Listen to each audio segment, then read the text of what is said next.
Losing your phone can be stressful, but don't worry.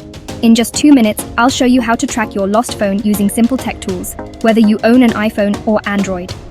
Phones contain our personal data, banking info, and more. Losing one can be scary, but there are smart tools that can help you locate it in no time. I'll cover iPhone and Android methods, so everyone is included.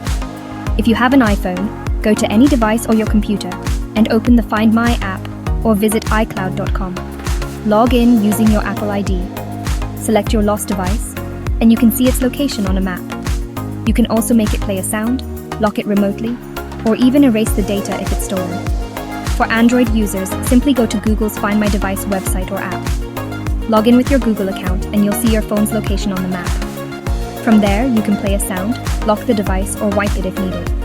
If you don't have these features set up, there are some great third-party apps like Pray or Where's My Droid. Be sure to install one before you lose your phone. Also, protect your personal information by enabling PIN codes or biometric locks on your phone. Bonus tip: if your phone is lost nearby, try calling it from another device or use a Bluetooth tracker like Tile to find it faster. Thanks for watching. If you found this helpful, hit the like button and subscribe for more tech tips like this.